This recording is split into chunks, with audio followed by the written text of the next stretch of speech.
Bonjour à tous! Aujourd'hui, je vais vous montrer comment fabriquer votre propre coussin antistatique pour l'emmassage à chaud en utilisant de la fécule de maïs ou de la poudre pour bébé et des vieux collants.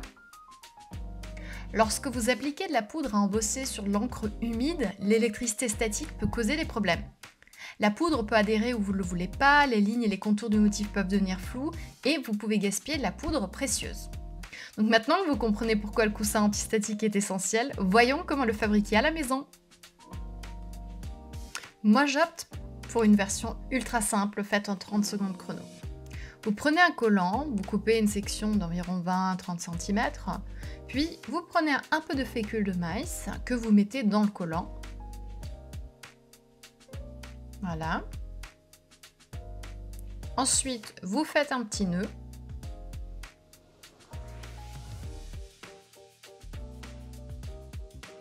Et hop, on a notre premier coussin.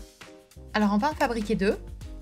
Le premier c'était avec de la maïzena, le deuxième ce sera avec du talc pour bébé. Comme moi j'ai un trou dans un de mes collants, on va simplement faire un nœud qu'on va couper au bord. Voilà.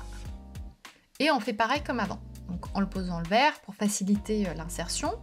Et au lieu de mettre cette fois-ci de la maïzena, on met le talc pour bébé, la poudre pour bébé, le baby powder.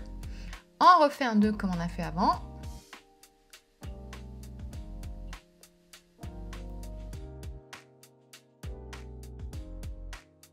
Et on a nos deux petits sachets, un à la maïzena, un à la poudre pour bébé. Et maintenant ce qu'on va faire, on va tester, on va regarder lequel est le meilleur. Donc on va faire un test où il n'y aura rien, un test avec la maïzena et un test où on utilisera la poudre pour bébé.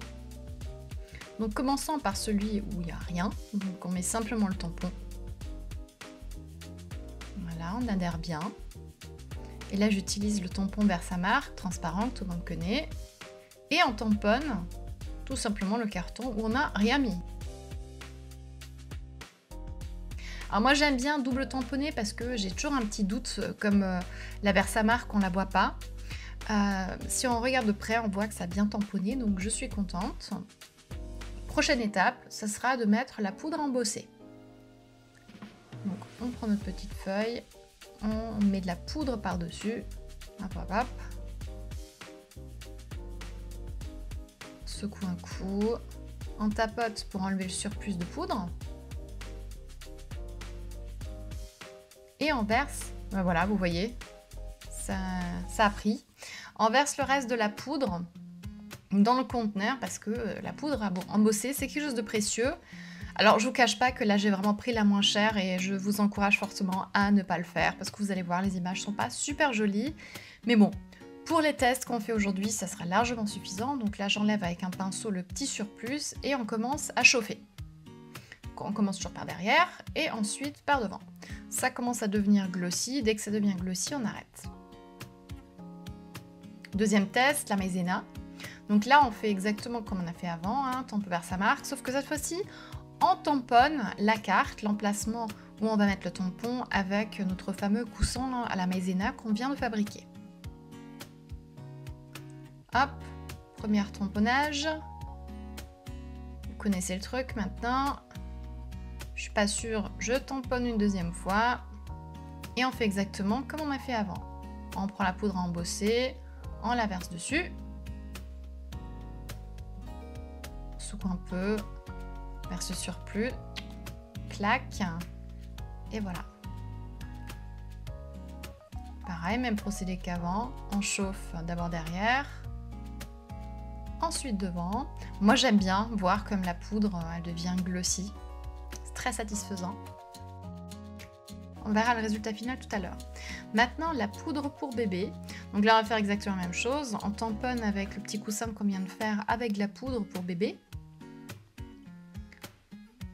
On tamponne deux fois avec l'encreur Versamark transparent. Première fois.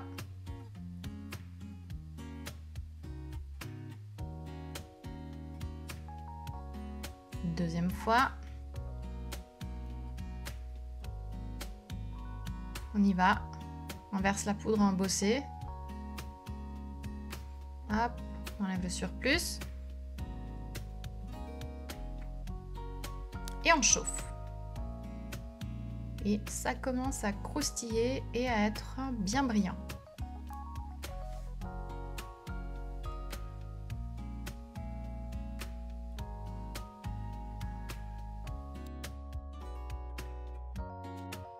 On se retrouve donc avec les trois motifs. Le premier où on n'avait mis rien et on peut très bien voir hein, quand on regarde de près qu'il y a beaucoup de poudre qui est restée malgré le fait que je sois passée au pinceau. Et aussi quand on regarde, ça a bavé dans pas mal de coins. Alors, comme je vous avais dit, hein, c'est de la poudre à embosser vraiment cheap, mais quand même ça devrait avoir un résultat un peu meilleur. À la maïzena, on voit qu'il n'y a absolument rien qui a débordé, ça n'a pas bavé, c'est resté à l'emplacement. Moi je trouve que la maïzena ça a vraiment très très bien marché. Et si on regarde maintenant la troisième, avec la poudre pour bébé, il y a quelques petites paillettes qui sont perdues à droite à gauche, mais c'est peut-être aussi de l'intention de ma part. Donc moi je suis plutôt fan de la maïzena, je vais rester là-dessus. Et j'ai hâte de savoir de quoi vous êtes fan. Est-ce que vous, quand vous faites de l'embossage à chaud, vous mettez rien, vous mettez de la maïzena, de la poudre pour bébé? Est-ce que vous achetez des produits dans le commerce? Faites-le moi savoir dans les commentaires, ça m'intéresse fortement. Et je vous dis à très bientôt.